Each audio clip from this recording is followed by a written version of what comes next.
welcome everyone to Foresight's Intelligent Cooperation Group.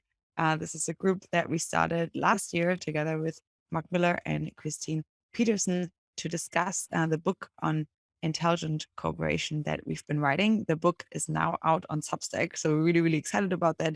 It is called Gaming the Futures, Technologies for Intelligent Voluntary Cooperation. We're having a book club that's launching on May 1st. And so if you want to know more about that, then I'll be sharing more about that here in the chat. There'll be many of our keynote speakers from the last year coming as well. And so, yeah, we're really, really stoked about it. And that book club, has been coming through much of the work that you guys are putting on. And the book is really there to showcase the work that you guys are all doing with the intention of providing a wrapper around why this work is important that is easy enough for lay people to understand. And also for providing the entire crypto and Web3 space more with a long-term trajectory of why it is that their technologies that you guys are building are important and why they may also be relevant for other people that may not be immediately associated with that space. Okay, so that's number one. So now number two, we're really, really excited to have so many folks here that have been collaborating in the DeSci space now for quite some time.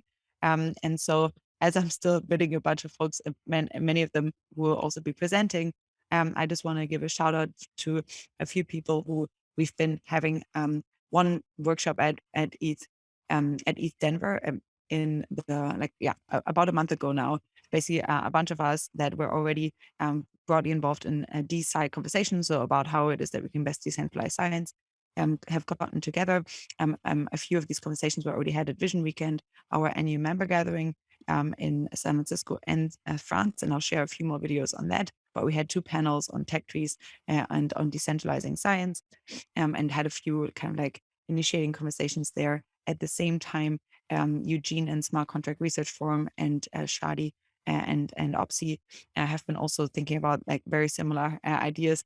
And so we've been kind of like, we joined forces for ETH Denver, and I did an event where many of the folks that are presenting joined. And we're currently planning our second follow-up event at ETH Amsterdam, which is what the previous call today was about, a community call. And so today is really just a little bit about kind of giving you guys the space to just present what is it that you guys are working on. What is your what is your wrapper around DeSci, your current project, and then how is it that people can plug in. And so we're doing very quick back-to-back presentations, and then we'll have a little bit more of an open space for brainstorming. I think I've said more than enough now. And so perhaps we'll start with going through a few Foresight Fellows, and then we'll hand it off to a few other really fantastic DeSci organizers in the space. And so from the folks that are already on here, I see J.Joyce. I know you classify yourself as a DeSci project, but you're clearly working on really fantastic ways in which we can improve the information ecosystem. And so I would be really, really, it would be wonderful to hear from you a little bit. How is it that you think that the current information, perhaps even scientific ecosystem, could benefit from better tooling? And what is it that you are currently building? You're now a co-host. If you want to just briefly speak about your projects for the next 3 to 5 minutes, and then we'll just go around, and afterwards we have a little bit of a panel discussion amongst all of us. That would be wonderful. Welcome, Jamie. Thank you so much. So hello, everyone. I'm the founding executive director of the Society Library. And essentially what we're working on is various kinds of epistemic mapping to create new kinds of public libraries meant to mainly serve a public audience. We also work on mapping deliberations about really complex subjects. So in the past, we've worked on mapping public deliberation about COVID-19, nuclear energy, climate change, and a few other like smaller projects like argumentation around the election being stolen and election integrity and things like that. In addition to that, we also create decision-making models based on the information that we find. And we've been ramping up our relationships with city council members to essentially deploy our techniques in mapping a space. So making sure that all points of view are heard and steel manning each one of those points of view by performing research ourselves and then organizing that in a way where it can actually be used to drive towards more inclusive, unbiased, and informed decisions. So we are working and getting closer to like the smart city space. And then we also are tinkering with visualizations that can help compress complex knowledge. So we're really starting to tinker with how much knowledge can we really visually show? How much can we pack into different features that are not visually overwhelming, but are also intuitive to use, such that people can, with varying levels of subject matter familiarity, quickly see like the bird's eye view of a space and unpack in different dimensions as they wish. So there's a variety of different features that I'm super excited about. We're currently working on a new front end, which is essentially this incredibly interactive, expandable piece of paper that can visualize different dimensions of knowledge based on the different ways in which you're interacting with it. So I'm very excited about that too. And then also we work on educational programs. So some of the educational programs that we offer, and we've operated about 32 different universities, are really rooted in our methodology. So how we map a space, how we create these decision-making models, how we map a deliberation is all rooted in our methods, which essentially come down to extracting arguments, claims, and evidence from various forms of media. So we take media, we transform it into text-based content. We'll even describe, visual content, audio content, and graphic-based content into language, and then we deconstruct that down to the claim level. And we have our own standards for what we mean by claim, what we mean by argument. And so in terms of like DeSci, what could be very useful, I'm sure, is some conversations I've had with people who work on like claim mining or argument mining in the scientific paper space. It seems as though the threshold for what we decide to be a claim and what they were interpreting means that they could only derive like 20 claims from a scholarly paper. But the Society Library standards are extremely rigorous. So we're ripping out like all of the implied and implicit claims that are in language that would have to make the broader, like more vague claim actually make sense, which is a lot of steel manning, a lot of deconstruction, and that we think that potentially we can contribute to more rigorous claim mining models and other potential benchmark data sets as well. So in terms of DeSci, many of you who write papers, read papers, I'm sure you're so grateful that in the scholarly paper world, people are actually citing their sources, unlike on the internet. And because we deconstruct over 12 forms of media, we're deconstructing a lot of stuff on the internet, and people do not cite their sources. And it is an unbelievable headache when it comes to research. So thankfully, in the academic world, it's easier to kind of trace provenance between claims, but it's obviously not as rigorous as it could be. We find all the time as we're deconstructing scholarly papers that there's just inherent assumptions, and those assumptions are expressed through big language. And it would be really lovely if that language, as expressed in a claim, could actually be associated by the other claims that establish meaning and are necessary in order to like support the veracity of a claim. So we're working on doing that, and potentially some of the tools and visualizations that we're creating could be helpful to the DeSci space, but we're also hoping it'll be helpful in the general like public, social, and political space as well. I think that's it. Wonderful. Jamie has presented a few times already to our group at Vision Weekend and also to our virtual seminar. So maybe I can share a little bit more about what Society Library is actually building. I think you're doing like just really, really, really fantastic stuff. And it's, I think, much of what, early day projects like Xanadu and so forth, have been trying to map really. And it's like, it's very incredible, very, I think, tedious, but ultimately super rewarding work. And so like many kudos for that. And maybe we can get into the weeds of that a little bit later when people have questions or specific bits. For now, we'll continue the wheel, and we would love to have an update from Darren Zhu and what you guys are building over there. It was really wonderful to see you at the East Denver event, to chat a little bit more about what Atoms is doing. But I think you have a quite different approach to the DeSci landscape. So I think just give us a little bit of an update as to what it is that you're currently building. What are you excited about? Yeah. Awesome. Thanks, Allison. And it was really great hanging out with you and the rest of the DeSci community at the East Denver event as well. Foresight, Scurf, and Offsite put on several really great panels and events there. So hopefully continue that energy and momentum in Amsterdam next month. So just as some background, as part of the original class of Teal Fellows, where I worked on various biotech startups in the synthetic biology space for the last decade, and now I've been building tools to improve incentives in how scientific research is funded, published, and reviewed at atoms.org. Where we're thinking about sort of how do we, one, reduce the amount of science friction that exists in research today. And by friction, there's sort of temporal friction in terms of how slow it takes to get papers both published, grants to get funded, a lot of which relies on peer review to adjudicate those processes, which is the sort of laborious thing that is difficult to scale up. So we're sort of building both tools to fund and review research more effectively. But there's also financial friction in terms of various overhead fees, unpaid labor on the reviewer side, and thinking about mechanisms for funding some of those pieces more effectively as well. The second piece that we think a lot about is how do we actually improve science quality?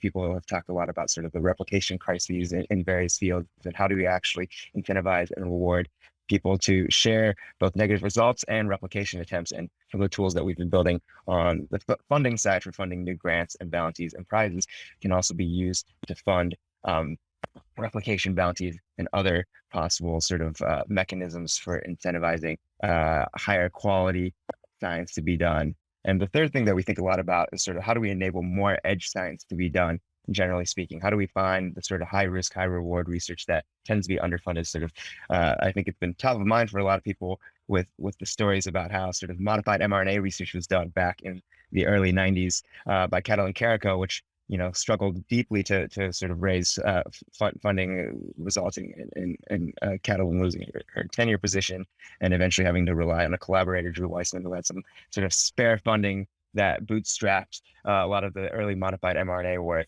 And so how do we actually enable this sort of high risk, high reward basic research where the sort of actual translation and commercialization may be decades out? And sort of mechanisms for sort of rewarding funders and reviewers and the researchers who contribute to that sort of high impact work, both with sort of reputation-based incentives as well as financial incentives. There's also similar stories in terms of the publishing space of sort of high impact research that given the sort of often consensus-driven nature of peer review gets bottlenecked and gets underpublished or takes a long time to get through the sort of peer review cycles. So how do we ultimately build sort of a variety of different mechanisms potentially enabled through various cryptoeconomic primitives for enabling this sort of high impact research to flourish more broadly? So we're still actively sort of prototyping some tools. Hopefully we can actually share some demos soon, but excited to kind of continue discussing with the rest of this community. But thanks, Allison. Who is the other fellow that's in here? I think it's Philipp. Yeah. Yeah, I'm one of the other fellows. So for those of you who don't know me yet, I'm actually an academic. I'm a professor at the Free University in Amsterdam, an economist, and I do behavioral genetics research. And I started DeSci Labs last year at the DeSci Foundation. And we're trying to build a new ecosystem for science that is focused on improving the replicability, its accessibility, and also the incentives for scientists. And there's basically two products that we're building at the moment. The first one is going to be the SciVive node or node viewer. So that's going to be an infrastructure or a product that allows scientists to build rich research objects that can then be permanently and openly stored on peer-to-peer networks. And so these research objects are not only going to be the manuscript that you normally get in a journal, but they can also have the data in it. They can have code in it. Ideally, it would be set up in a way that the code automatically executes the data and generates the figures and the tables and the paper. So that would be the ideal state. You can add annotations to the paper, both in terms of writing, and you can add video or audio content, which would actually help to communicate better the methods that you've been using. So think of things like lab experiment, where a lot of the stuff that is actually going on is going to be like tacit knowledge that is very difficult to put on paper. But if you can actually take a video and explain it, how things have been done, that may really aid others to replicate your work and understand really what you've been doing. It can also help or give people a tool to just communicate the work that they've been doing in basically in more accessible terms to a broader audience than you would normally be able to do in just the manuscript itself. And importantly, these research objects, they're all going to come with a crypto wallet. And that is going to enable you to create replication prices for specific types of research or for findings that have been published. And you can also use that wallet to do crowdfunding, basically, for projects or research ideas that you're proposing. So that's the first part that we're doing. And then the second part is going to be what we call the ARCs, or autonomous research communities. So that's going to be a software kit that enables scientists to basically make a customized infrastructure where they can come together as an academic research community to do peer review type of work. So the ARCs are going to be doing the curation and selection and evaluation of research objects. And importantly, the ARCs are going to be basically controlled and owned by the scientific community. So not by the journals, but by the scientific community. The ARCs are going to have an opportunity, or they're going to have various ways of actually getting funding or an endowment. That money can then be used to incentivize and to reward the scientists that are contributing to these ARCs, both in terms of authorship and in terms of contributions that they're making in terms of peer review, right? So one of the major problems that we actually have in science is that even the top ranked journals, they have a hard time finding good referees. Everybody that is an expert in their field, they get over flooded with referee requests. And most of them, they're just being turned down because there's only a limited number that you can do if you still want to be, productive as a researcher. So and like part of the problem here is really that scientists are expected to do that work pro bono for free, right? So they're not getting anything in return. So all this peer review work that scientists are doing is basically a multi-billion-dollar donation to the publication industry that is then monetizing their work, right?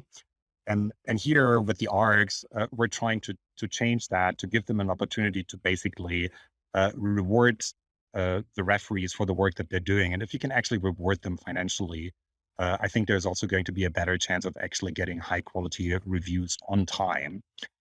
Key is going to be that the ARCs are customizable for the needs of each scientific community. They all vary a little bit in terms of how they do peer review, what their standards are, how they want to work together, and also how they want to reward the work that their members are doing. So that's the stuff that we're working on at the moment. Oh my God, terribly exciting. It was so lovely also to hear you nerd out about this with Niklas from Laptop, who's also here at our Vision Weekend. And so, it's been really wonderful to see just how much has been coming along like so quickly, even up to ETH Denver. And so I'm really excited to be collaborating close on the ETH Amsterdam as well, together with Eugene. So perhaps just to keep the ball rolling, we hear next maybe from Niklas what it is that you guys are working on it over at LabDAO, and then maybe Eugene can share a little bit more about the larger DeSci community and the ETH Amsterdam Day, and then we have a little bit just of a brainstorm and an open discussion, and everyone else who is currently working on a DeSci project that's relevant to this. And I know there's like a ton of you guys here in the chat.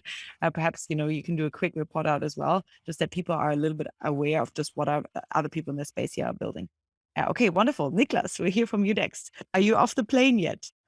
Yeah, I'm off the plane. There was a bit of a delay. I was just flying actually out of Faye, which was a great get together with folks from the Foresight community, but also other communities related to it. And I can just echo what Darren already said. ETH Amsterdam was great. The Foresight event in Faye in November was great. So thank you for having me again. At LabDAO, we care a lot about the way that scientific experiments are actually done. So I tend to factorize the scientific process in the process of securing funding for your work and formalizing the idea that you have, then actually going out, doing experiment, collecting data, developing a tool, and then the third process, which is distributing the work, distributing the insight that you've gathered about the world.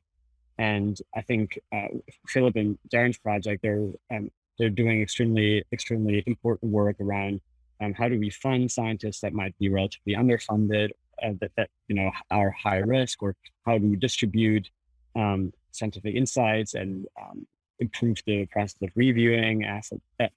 And we at LabDAO care a lot about how can scientists do laboratory experiments from their laptop, and can we live in a future where you can literally have an API, a command line interface, where you can access all different APIs around the world where scientists are offering their tools to you. So you're basically, every scientist can spin up their mini CRO, and whether it's a machine learning model or a big data set or a laboratory workflow that's partially automated or not automated at all, they can offer that in a systematic way and receive open source payments through Web3 protocols and share data that is generated using these decentralized storage systems. And the two projects that we're particularly working on is one is the Open Lab protocol itself. So a command line interface suite and some initial applications that allow every user to install this command line and then ping APIs around the world. Right now, that's going to be just one node, which is ours, that offers bioinformatics compute services, basically takes a data set, types it into an API, and then returns the data set all via IPFS, and you pay for the service and tokens.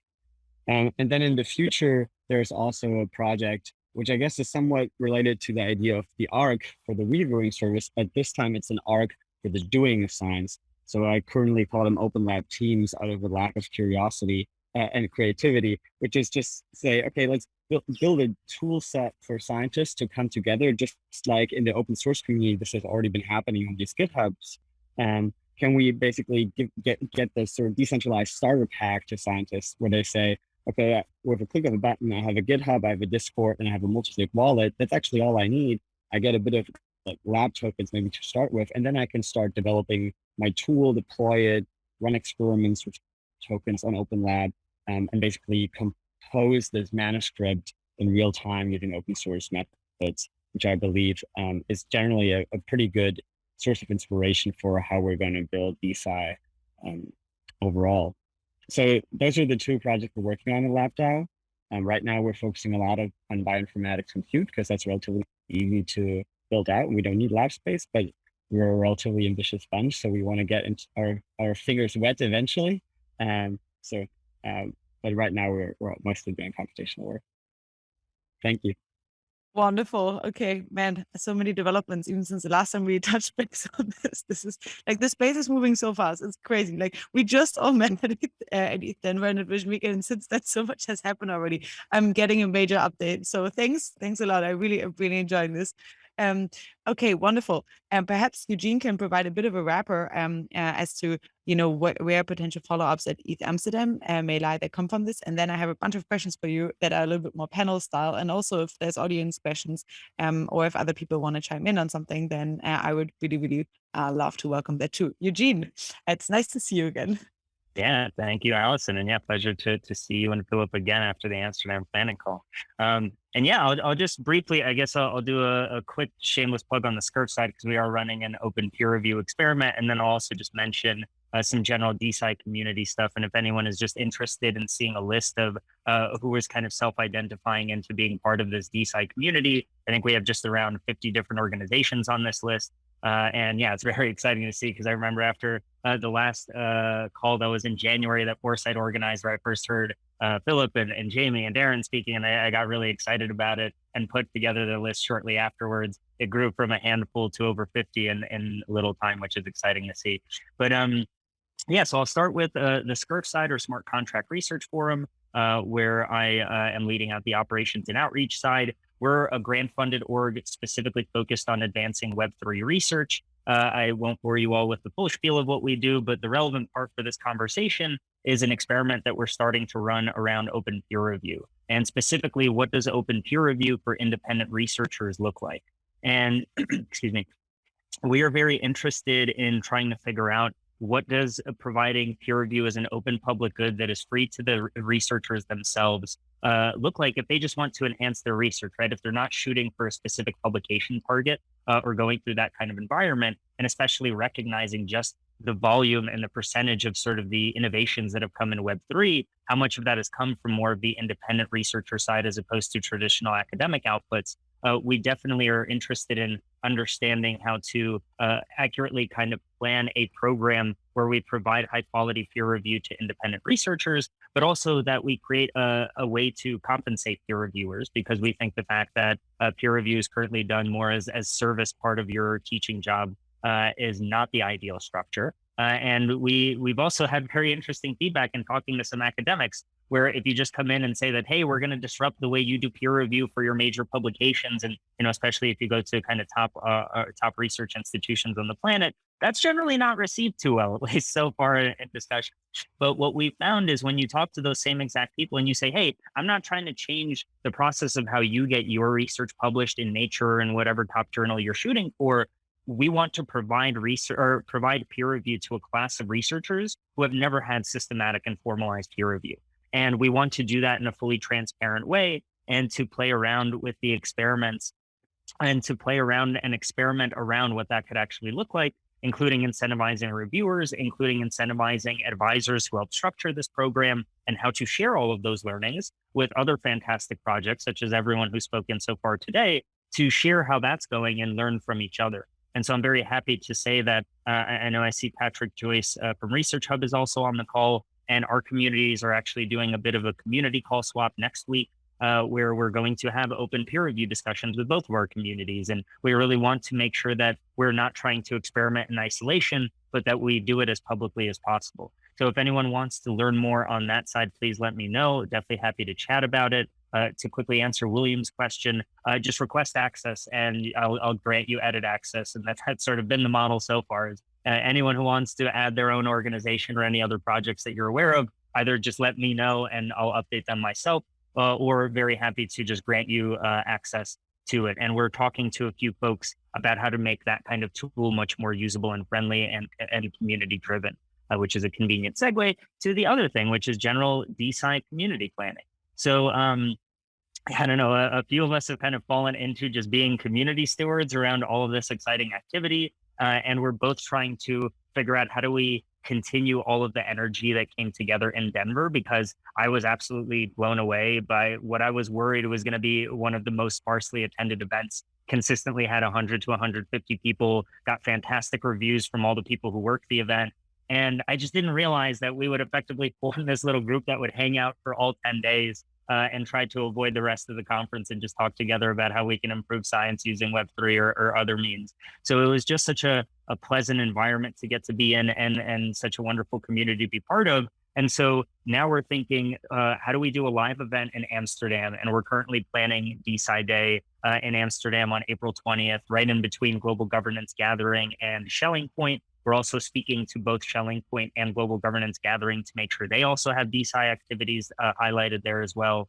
And the conference itself, the single day conference, it'll be free to anyone who's available to join. We also have DeSci.eth as kind of a community fund to help fund people to travel there if they can't afford to go there on their own. So try to make it as accessible as we can, and it'll all be live streamed and all that jazz for anyone who just, for due to life reasons, just can't travel at that point. But the goal of it is really to do a much more extended highlight and deep dive into the different projects, into the different topic areas that people are working on, who's looking at changing research funding, who's building a new data stack or a new tech stack for research, who's trying to rethink what publishing looks like, who's running peer review experiments, who's working on an identity solution, sort of what are all the different perspectives and angles that we can highlight, and use that as a day to sort of just fully focus on really amplifying the different work that's happening. And then around June, we're going to plan a fully virtual, probably a 2 or 3 day conference where we can have much more of a global convening and make it less travel prohibitive. And then we're also going to try to attach to some events throughout the rest of the year between ETHCC in Paris in July, MCon in Denver in September, and ETH Bogota in October. So we're trying to create this kind of series of events so that by the time we get back to ETH Denver next year, and I know some of the stewards are already on our behalf pitching the idea of having a whole DeSci track at ETH Denver next year. And if we, by the time we get there, we're really excited to report, we kind of just fell into being a community at ETH Denver 22. What can we report after a year of active community building, and how much bigger has this world, this little pocket of activity gotten, and all the exciting stuff there. So I can keep rambling on all of those points, but in light of trying to share the time, I will stop there. More than happy to answer any questions, and definitely feel free to reach out to me if you want to learn more. Okay, wonderful. So we've already had a little bit of a report out of a few folks here. I also want to make this, as decentralized as possible, in the sense that if you guys just, have questions for each other's projects, I think that not everyone there's different pockets, obviously, of people communicating about this. And so if you guys, just want to update each other on a few bits, then feel free to just stop me. I think one thing that I would love to know is just for our outside listeners that, who may be here on YouTube is like, what are individual things that you currently see upcoming for your individual projects that people can plug in, how to help? Like, what are like very concrete things? I always think like, hey, if I'm getting excited about this right now, what do I do to chime in? What are like upcoming challenges that you think your projects are facing? And if you want to take a bird's eye view of this as well, what do you think is an interesting thing, for the DeSci space as it grows to take on? So feel free to start with your own project. And if you want to give a horizontal view of like what's heading along for the space, like that's a little bit more future looking, feel free to do that too. And perhaps we start with Jamie first, and then, as usual, stop me from talking by asking a bunch of questions and raising your heads. Okay. Well, I gotta say, I mean, there's so much going on at the Society Library now. Right now, I'm like not even present because I'm gonna get right back to work, and it's like 12 to like 19-hour days because we are just like headed towards the deadline and very excited. I mean, we always are really interested to see different people's takes on how they could visualize our data. Like we wish we had more capacity to really research and tinker and test how the visualizations that we're creating can induce comprehension, enable a comprehension of complexity, and, various other like pro-social, pro-comprehension goals that we have. So anyone who wants to get our hands on data and tinker with those visualizations, I would be excited to collaborate in that way after the end of this month. Philipp, I am so interested to hear because I mentioned that we were working on this paper visualization, and we were working on how to pack as many dimensions of knowledge as possible in a piece of paper, in a visualization of a piece of paper, so people can explore various depths, dimensions, pathways by starting at a very familiar, presentation of knowledge. And I think you, if I heard you correctly, because again, my brain is definitely fried, I think you mentioned that you were also working on embedding different multimedia assets, research objects, into kind of like paper visualizations as well. So I'm just like super excited to hear more of that if you want to talk about those dimensions, because I'm like so deep into the design element and like figuring out all the ways in which our deliberation mapping, like knowledge graph software can be expressed. Like all the different features and knowledge and metadata that we can pack into that can be expressed through the visualization that we're thinking of. So if you want to talk more about that, I would love to hear more. So I think the two of us, we should definitely connect. So I'm also super, super curious to see and to hear more about what exactly you're building. So, so the research objects that we're thinking about, they're really basically going to be a container for different types of data that you can actually link together in a very specific way, and then also have metadata on top of it. So the multimedia content, I think that could be like very specifically added even to specific parts of the paper, right? So you could have like the method section comes up, and then you can have an annotation that links to a video that basically shows how the experiment was literally done and stuff like that. To me, I think those types of assets are definitely going to enable comprehension. And I think you mentioned accessibility was potentially one of your design goals. And for us, Absolutely. it's very much the same for us because we're looking to serve like a public audience, which means we have certain target demographics, and we're trying to create literally different versions people can opt into based on subject matter familiarity. But in terms of like accessible science, we're connecting like natural language expressions, explanations, metaphor that people can find like in books, in news articles, what thought leaders are, expressing on YouTube videos, with more scientific statements in the primary sources from which they can be derived. So we're really interested in that too, is like, how can you essentially like translate through multiple layers of linguistic register, different concepts to try and get someone to as much comprehension as possible. Like people who don't have scientific literacy or training in certain methodology or tools, like there's certain things that are maybe beyond them unless they go through the process of using educational materials to be informed about that. But in terms of like getting the concepts so people can rapidly put those together to have insights into more complex issues, like I'm so excited about that. So yes, please, let's talk more. Absolutely. So I'd really love to see what you're doing. So what you describe sounds incredibly complicated to me. So it's definitely not what we're doing. So, it sounds like it's highly complementary. So perfect. Really cool. Okay, well, that's a great popcorn to you, Philipp, on like what is it like that's really coming along right now for you guys, and how is it that other folks could chime in? And if you want to take the large leap on what's coming along for the DeSci community, like what do you see, like if you already see patterns emerging? I mean, like it is almost like a Cambridge explosion right now of a bunch of different projects that I think can be broadly clustered in this space. At the same time, as this ecosystem is coming along, maybe you can already see, some kind of like interesting strands to pull on the long run. But that's definitely a stretch goal. First, what's up for you? Well, I mean, so we're in the middle of building, so we're like completely overstretched. Like we're all working crazy hours, and so we'll soon need to get another round of funding. We definitely need to have additional full stack developers on board. There's going to be a lot of like also conceptual work, onboarding work for the scientific community, getting funding for the ARCs. Like there's so much that we have to do.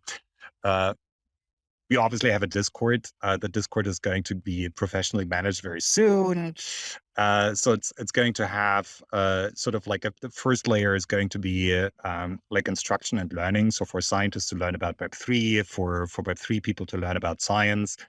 And then, the second and third tier is going to be more dedicated to actually enable high quality discussions of people with each other. So we don't want to have the completely chaotic Discord space that you normally have. So that's definitely coming up.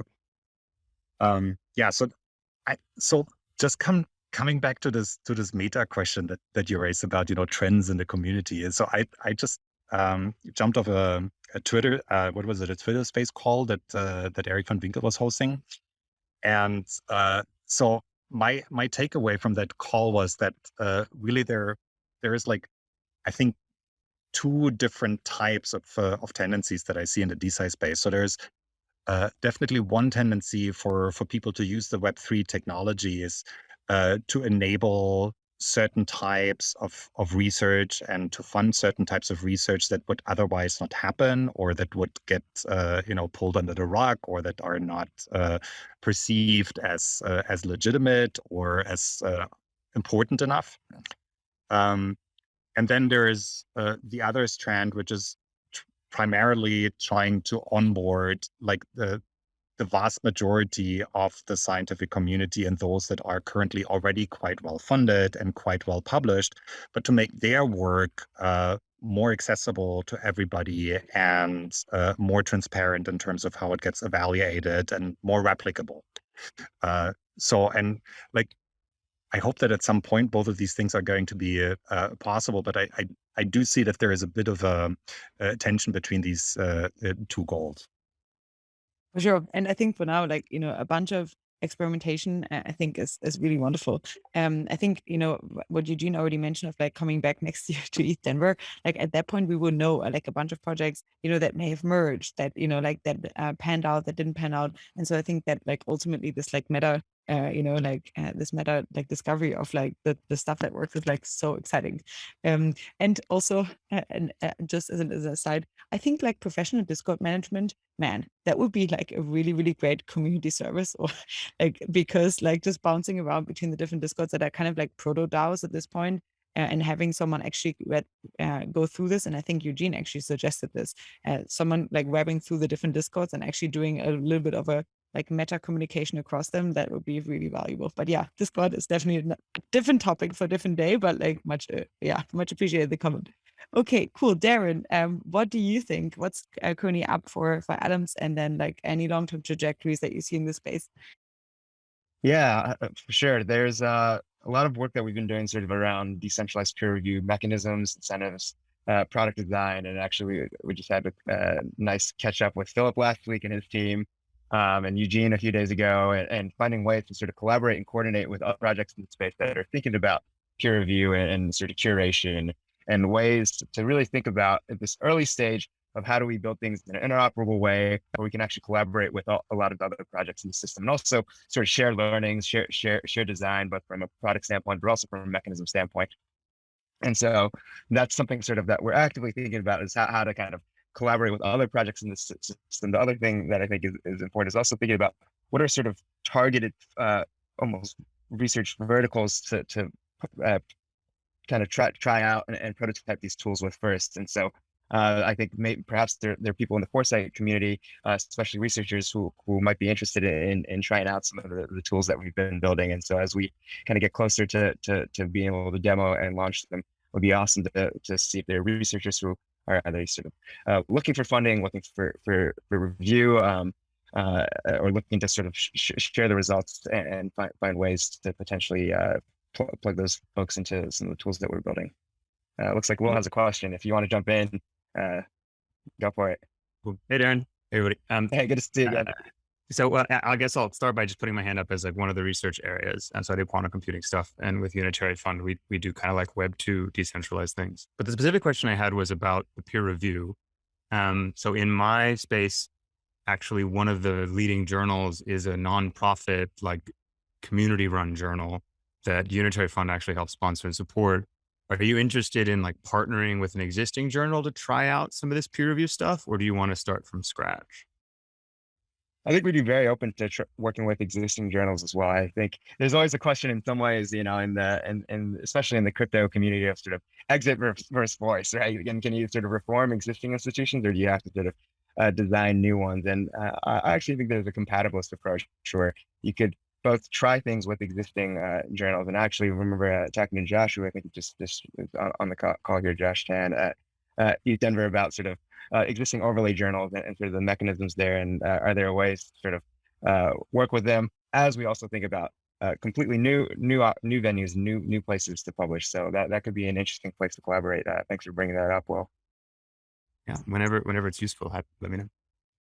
Wonderful. Sure. Well, I just posted here in the chat, and for anyone who's listening to this on YouTube, there is a Vision Weekend video of Darren and Will talking a little bit more about Atoms and Unitary Fund together. So for those of you guys who are interested in checking this out, it's here in the chat. Josh Tan, you had your hand up. Do you want us to ask you a question if it's relevant?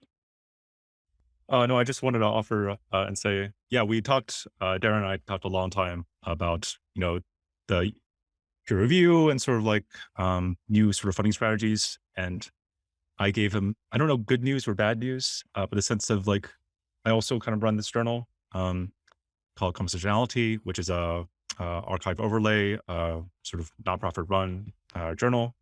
And that has essentially, it seems, no problems. That's not the way I usually think about it.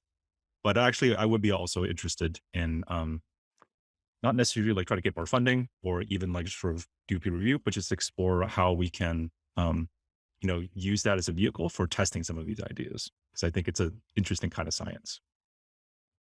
Wonderful. If your question is immediately relevant, Alan, then perhaps you go for it. And otherwise, we'll continue the thread with Eugene and a few others on long-term trajectories of the space.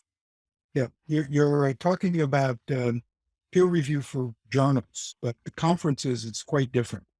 And I think conference reviews is where we need much more help. It's a much more serious problem there because of the short turnaround times. Have you done any thinking about that? Me specifically, coming from more of a biomedical background, I know in the computer sciences, the conference peer review is a much more prevalent thing. Would love to hear kind of more from you in terms of where you think the sort of bottlenecks are. Is it sort of finding the reviewers? Is it having the reviewers actually provide high quality review in such a short turnaround time? Is it, I've read some of the sort of analyses of NeurIPS and some of these other conferences in terms of their open review things. Actually, Eugene and I were just kind of talking about this the other day. I meant to follow up and share some of those things with Eugene, which is a good reminder. But would love to hear more sort of from your end in terms of what you think are the most salient problems in terms of conference. To me, the biggest problem is no iteration. You submit your paper, you get the review, you're accepted or rejected. End of story. No, when it's a review for a journal, the reviewer recommends changes, you resubmit, some more changes, you resubmit, eventually you get accepted or rejected. For conferences, so you get the same paper that was rejected at 6 conferences just because there was no opportunity to have this iteration with the reviewer. And I have some thoughts on how to deal with that. But, I think that's right now, that's the big problem in reviewing that. Okay. Oh. I was going to say, I think, that's one of the things. There's a question, sort of, one, what is the sort of, what are the different pieces of peer review, and what are the sort of jobs to be done? And unbundle them. One of them is sort of getting feedback to the researcher and having that iteration cycles to provide feedback to the researcher. Another piece of it is sort of a credentialing of, like you got into this journal, you got into this conference, and that provides some sort of signals to funders and hiring committees. And other researchers who are looking for a legible artifact. And so there's sort of a question of, in this future idealized model of peer review, it could be something that is open and continuous, where rather than sort of be gate kept on a very binary decision around whether something is accepted or not, and then that being sort of either the end of the story in the conference case, or sometimes the end of the story in the journal case, I think is something that definitely should be experimented. You can imagine, as Eugene was mentioning, with some of these open peer review experiments, people sort of openly soliciting feedback in a way, and sort of having version control on the original, whether it's a paper or proposal, kind of be reflecting that kind of feedback that one might get in a much more continuous, dynamic way. Yeah, just one more comment. I think anonymous reviews may be the root of many of the problems. And I think it's also interesting just thinking from the perspective of like what happens if you disambiguate the review and a final thing, whether that's a specific conference or a specific journal, and how do you just focus in on creating the review process to be as high quality as possible. And I know one of the folks that we're going to try to interview when I'm in Pittsburgh in a couple of weeks, hopefully I'll be doing this as a joint event, chatting with Josh, who's here, and with Professor Nihar Shah from Carnegie Mellon, who has kind of done this or he's at least collated, I think 100+ different papers that are all peer-reviewed papers on the issues with peer review, which is all wonderfully meta. And kind of putting that all together to say, what are the systematic forms of bias that arise? And it's so interesting because not only is there the lack of iteration around conference proceedings, a lot of the time the reviewers have very personal incentives around how to review that in terms of whether they want to make sure their paper is prioritized over this other person's paper. So let me just give you a harsher review and use some fancy big jargony words to make it seem like I thought of a lot of things when I'm really just running around in intellectual circles. And yeah, I think there's so many interesting bias problems. And I mean, at least the perspective that we're taking for some initial iteration is what happens when you take away the end publishing or the end conference from the review and you just focus on maximizing quality of review and creating healthy incentives around that. And how can that plug and play with any conference, with any proceeding, or with anything that's in that relevant domain area? Yeah, and that's a total anonymous, and making reviews anonymous makes that kind of gamemanship easier.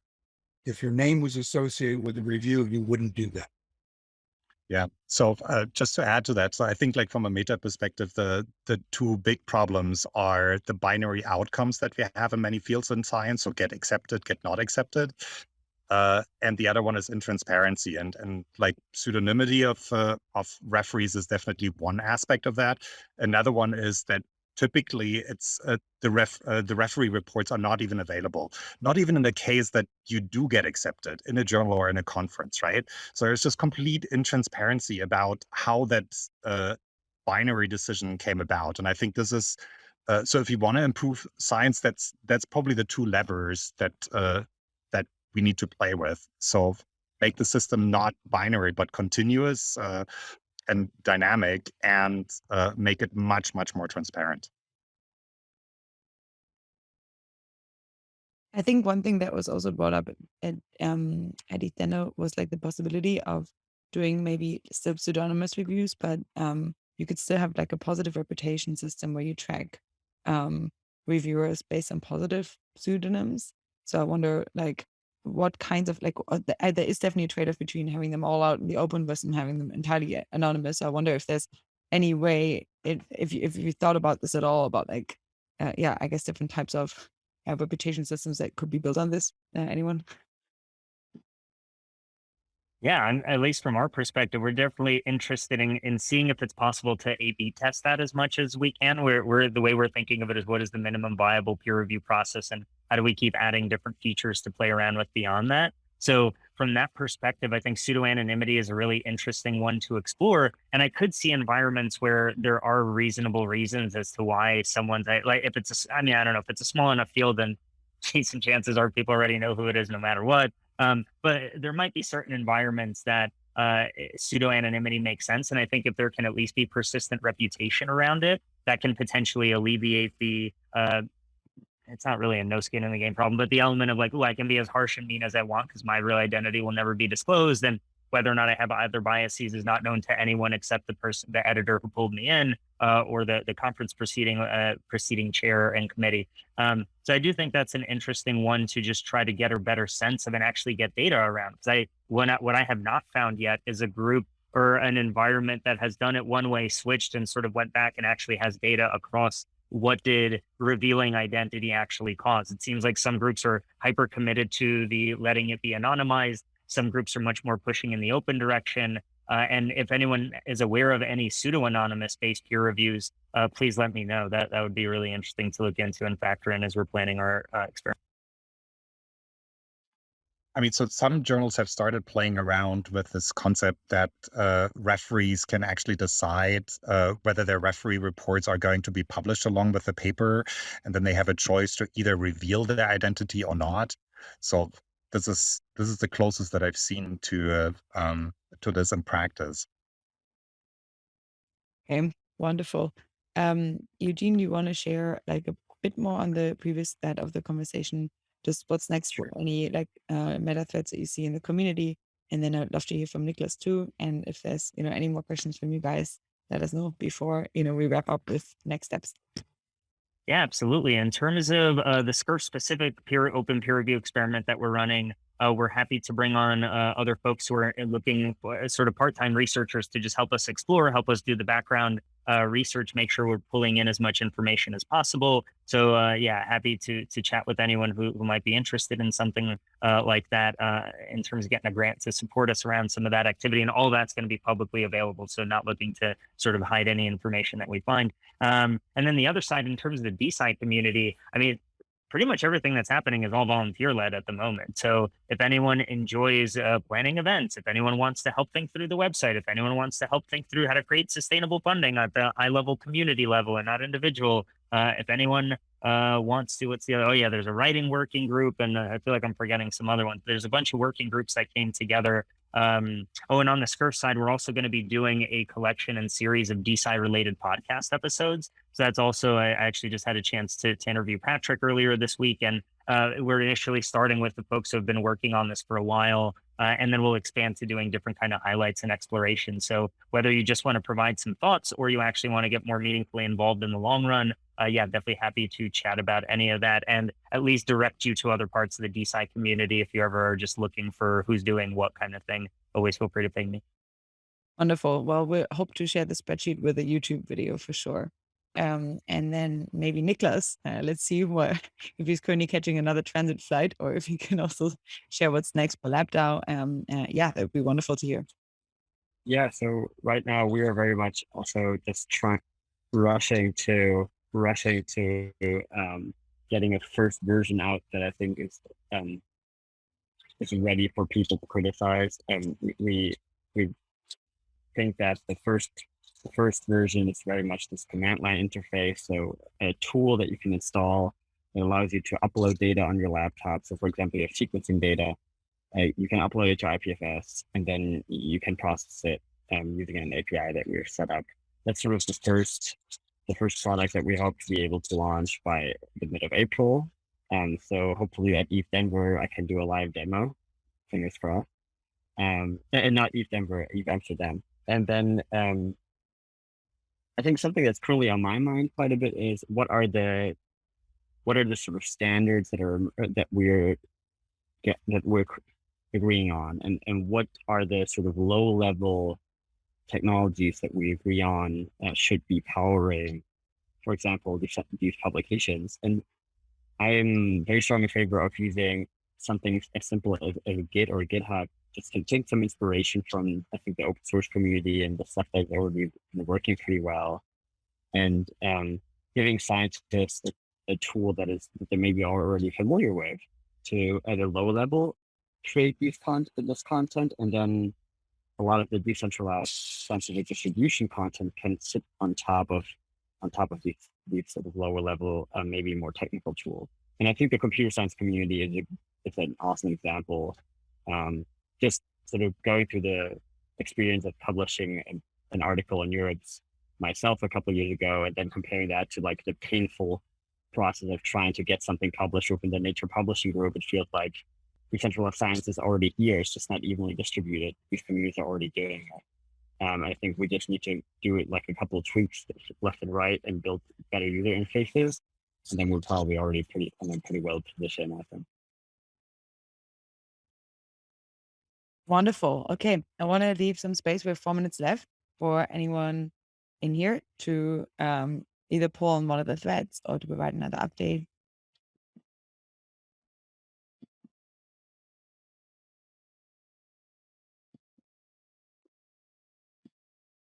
Yes, Blake.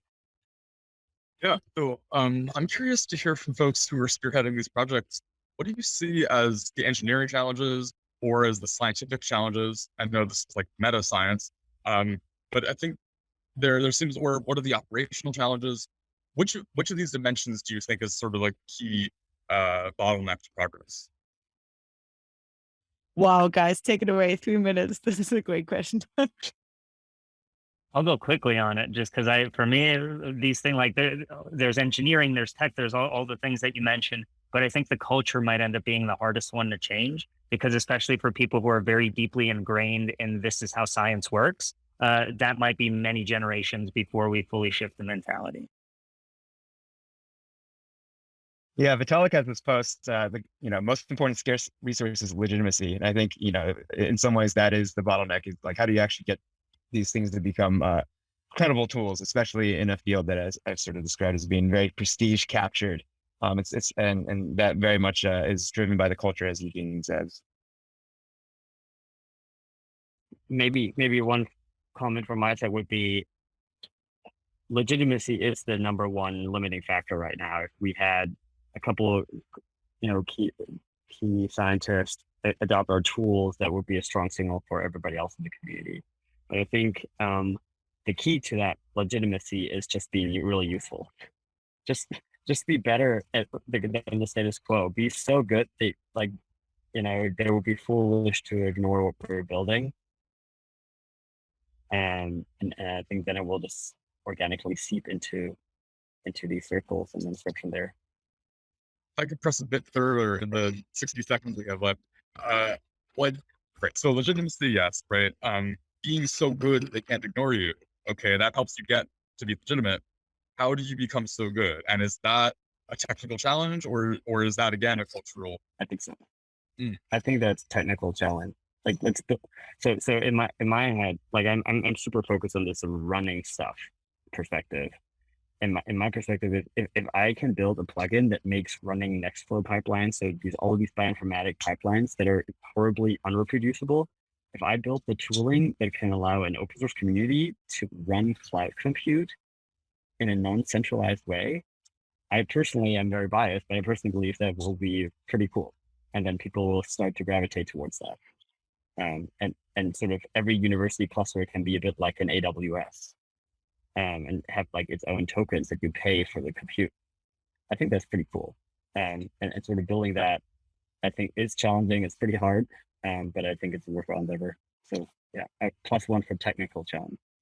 Yeah, I think one thing that I think also really helps, or at least like on our end, is always like bridging between the scientists and the Web3 community, in the sense that, I guess like Foresight was more like it's a 35-year-old organization. And like I think on the scientific angle, even though we're quite leaning out there in terms of the topics that we cater on the science side, and nevertheless, I think, many of the scientists, are still relatively, I think, at least conservative on the Web3 angle. And so I think making it easy and making it an easy onboarding channel for them to move more closer towards Web3, I think is on all of us building these Web3 tools.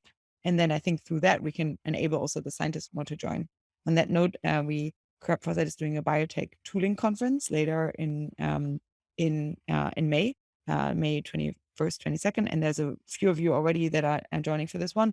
But we'll have basically, that's within our biotech group, so not our intelligent cooperation group, but we're trying to basically move more people from our intelligent cooperation group that they can like survey the kind of customers on the biotech angle.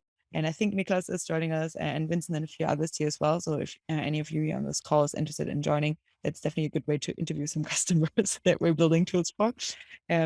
Okay, we're now right on time, I think. Is there anything else that you want to press into the minus something seconds that is a burning matter here? Okay, well, if you have any follow-up, I really, really enjoyed this one. It's like a rapid fire. This is like one of the kinds of rapid fires of just like getting a bunch of stuff out there that is currently happening in the community. So thanks all for joining. I had a really, really wonderful time. I hope to see you again in person very soon. And yeah, I see you in the various different communities that are emerging around this, and really, really happy at what is happening, and can't wait to follow up on how the experiments are going. And thanks a lot, guys, for chiming in. It was wonderful to see you, and I'll see you on the Discord.